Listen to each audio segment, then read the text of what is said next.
Bonsoir Agnès Benayer. Bonsoir. Alors vous êtes donc la commissaire générale pour la France de cette année France-Corée. D'abord un mot sur le 4 juin, c'est une date importante, jour pour les deux pays. Oui, exactement. C'est le premier traité de commerce qui célèbre donc le 130e anniversaire des relations diplomatiques entre les deux pays.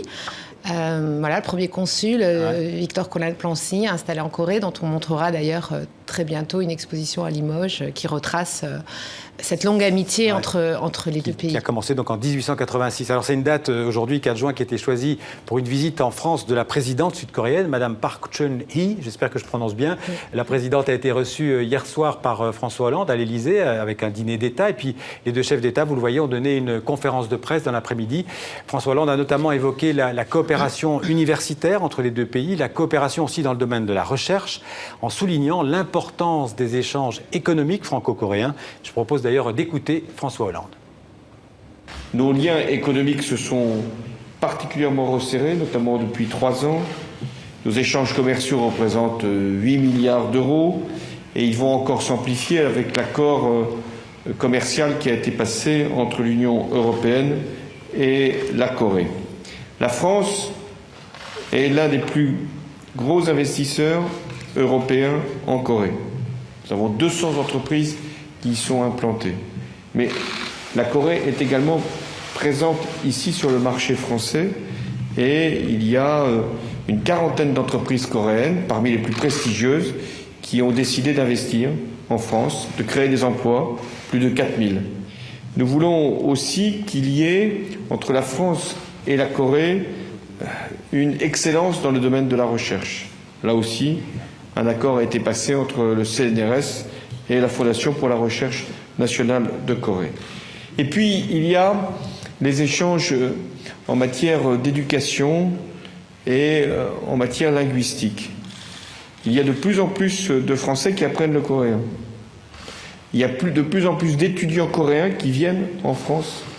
Et vous avez posé, Madame la Présidente, la première pierre de la Maison de la Corée à Paris. Et nous en avons été très fiers.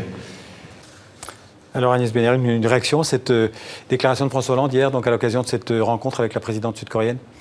Le président a rappelé l'excellence de la coopération bilatérale avec la Corée. C'est un pays avec lequel on a beaucoup de points communs. Et cette année France-Corée est aussi l'occasion de signer beaucoup d'accords dans tous les domaines, économiques, universitaires. Et c'est très important pour l'avenir. Lorsque le président Hollande est venu en Corée en novembre, les deux pays ont signé ce partenariat, sont engagés à développer un partenariat pour le 21e siècle. Et voilà, donc l'année France-Corée sert aussi à renforcer ces échanges entre les deux pays. Avant de parler un peu de culture, il faut rappeler que la Corée du Sud, c'est 50 millions d'habitants. C'est une puissance importante, c'est la 3e puissance asiatique.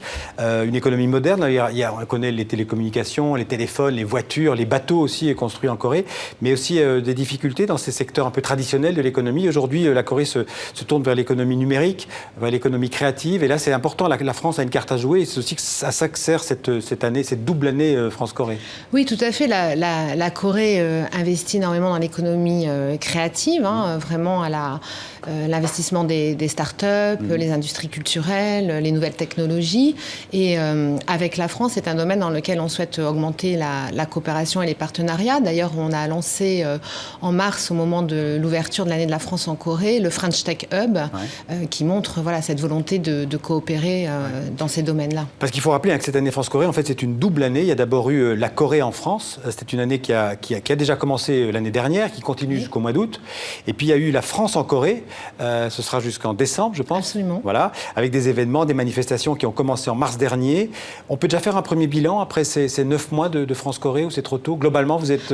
Alors globalement, sur l'année de la Corée en France, on est ravis parce qu'on a eu énormément de manifestations et ça, comme ça jusqu'en août, c'est pas fini, malgré avec tout le florilège aussi qui s'est déroulé à l'occasion de la visite d'État, un peu en point d'orgue de cette année de la Corée en France.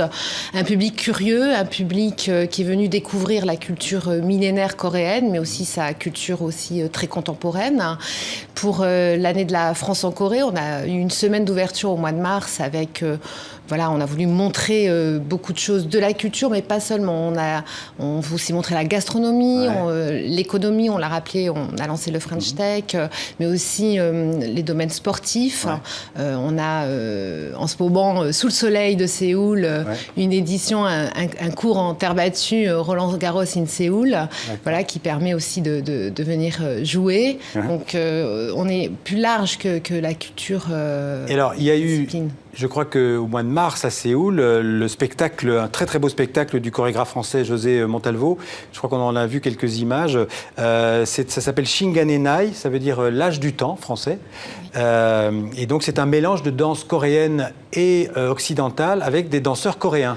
Absolument. En fait, José Montalvo est allé créer ce spectacle en Corée avec la Compagnie nationale de danse. C'est vraiment il est assez emblématique de ce qu'on a voulu faire dans cette année France-Corée, c'est-à-dire faire dialoguer les artistes, faire dialoguer les institutions. Il faut rappeler que le théâtre de Chaillot avait accueilli le spectacle d'ouverture, le rituel du Jongmyo Jeriak en septembre 2015. Le théâtre de Chaillot qui est le grand théâtre de la danse Absolument. À Oui, Paris. voilà. Et donc cette coopération aussi avec le théâtre national de Corée. Et c'était un des événements d'ouverture de l'année de la France. Et d'ailleurs, il revient à Paris, à Chaillot, le 16 juin.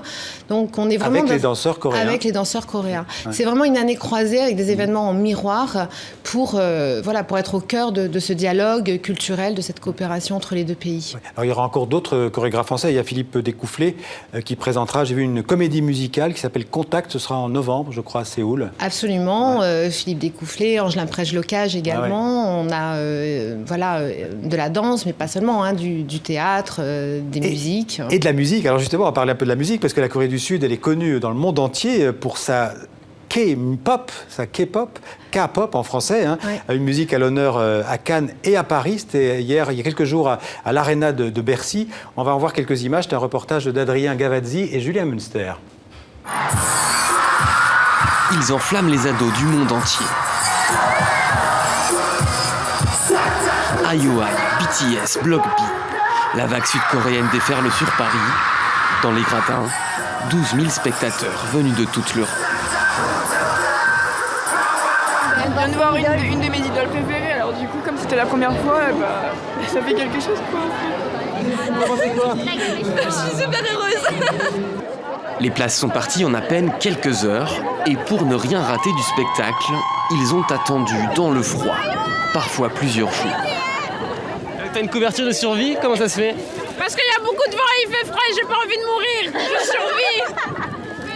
Vous vous sentez comment là? Surexcité? Bah en fait je veux pas faire la groupie du coup voilà, mais en vrai faut se contenir, mais on est heureux, c'est sûr. On est heureuse. Qu'est-ce qui vous plaît dans la K-pop? C'est assez joyeux, c'est sympa, on s'amuse bien. C'est positif là. La K-pop, c'est cette musique sud-coréenne ultra commerciale, partie à la conquête du monde depuis cette chanson. Souvenez-vous, c'était en 2012. Oppan Gangnam Style. Gangnam Style. La recette du succès, une pop joyeuse, inoffensive, avec des chorégraphies au millimètre. Le tout, c'est d'imiter les stars du moment, des artistes préfabriqués par les maisons de disques, presque des idoles en Corée du Sud. S'il y a un nouveau tube qui sort, on en parle à l'école tous les matins, au travail également. Tous les jours, il y a des émissions musicales. Donc oui, on peut vraiment dire que c'est un phénomène qui touche l'ensemble de la société. Le phénomène n'est pas que musical, gastronomie, mode, beauté. Avec la K-pop, la Corée du Sud exporte ses produits, une stratégie commerciale qui a déjà touché des millions de jeunes en Europe. Alors Agnès Benner, c'est assez incroyable ce phénomène de la K-pop qui s'est développé comme ça, comme une tache d'huile sur le monde. Oui, c'est ce qu'on appelle la Hallyu, c'est vraiment la vague coréenne. Ouais. Et en fait, la K-Con, c'était cette convention qui a été organisée à Accor Arena, donc on le voit très bien dans le sujet, avec de la musique, mais aussi des démonstrations de cuisine, de cosmétiques. Voilà, c'est un quand phénomène... on va en Corée, on entend aussi cette musique-là, elle est présente en Corée? Oui, elle est présente. Ouais. Il y a vraiment des fans. Hein. Enfin, on le voit en France. On voit tous ces jeunes qui ont attendu des heures pour voir ces... Oui, en Corée, c'est un phénomène. Ça vient des K-dramas aussi, sur les séries télévisées. Il y a énormément de K-dramas. D'ailleurs, souvent, les jeunes chanteurs sont aussi des acteurs de ces séries. Et c'est un modèle pour la jeunesse coréenne. Ce sont des jeunes qui travaillent beaucoup dans les chorégraphies. Et c'est aussi... la K-pop, c'est pas seulement de la musique, c'est vraiment les valeurs, une culture et les valeurs à travers ça, de l'effort, du travail. Et les Coréens sont très très fiers aussi ça fait rêver les jeunes. Ouais. Alors les mois qui viennent, on peut citer, je vais citer quelques autres encore événements, manifestations en Corée. Il y aura Jean-Paul Gaultier, il y aura une grande exposition Jean-Paul Gaultier à Séoul. Ça se termine le 30 juin, je crois. Puis il y a une exposition sur les grottes de Lascaux, du théâtre aussi avec Rhinocéros de Gianni Ionesco. Alors, quand même, la Corée, malgré tout ça, c'est un pays qui reste relativement peu connu en France. Comment est-ce que vous pourriez nous faire en quelques mots le portrait de ce pays et de ses habitants? Alors j'espère qu'après plus de presque une année de manifestation, on le connaît mieux. Moi, je crois que c'est un pays réellement à découvrir. C'est vrai que c'est un petit pays, vous l'avez dit, entre la Chine et le Japon, mais c'est un pays très riche. On se ressemble beaucoup sur le plan de la promotion de la culture. C'est un pays avec un patrimoine très riche, mais qui a une foisonnante créativité contemporaine. Donc c'est un mélange de traditions, du confucianisme. C'est un pays confucianiste avec des traditions à découvrir qu'on ne connaît pas bien, le pansori, les rituels chamaniques. C'est un choc permanent entre la modernité et le passé, en fait. C'est exactement ça. On dit souvent ça de l'Asie, mais c'est particulièrement vrai de la Corée. Puis il faut aller découvrir, évidemment, la cuisine coréenne, qui est très tendance. Beaucoup de restaurants ouvrent en France. Un dernier mot, Agnès Bayer, sur le français qui recule en Corée, mais par contre, il y a beaucoup d'étudiants coréens qui viennent en France. Oui, il y a un peu plus de 6 000 étudiants coréens, mais on a signé le coréen est devenu langue vivante 2, donc dans le cadre de cette année. En France, mais par contre, le français n'est plus langue. Mais les accords vont promouvoir la langue française et l'année France-Corée va évidemment aider aussi. Beaucoup d'accords dans les milieux universitaires de la recherche ont été signés. On aura un grand forum d'ailleurs en octobre qui se tiendra sur ce sujet à Séoul. Merci beaucoup Agnès pour ce premier bilan. On en refera sûrement puisque ça dure jusqu'en décembre. Jusqu'en décembre 2016 pour l'année de la France en Corée. Merci beaucoup d'être venu en parler sur le plateau du 64 minutes.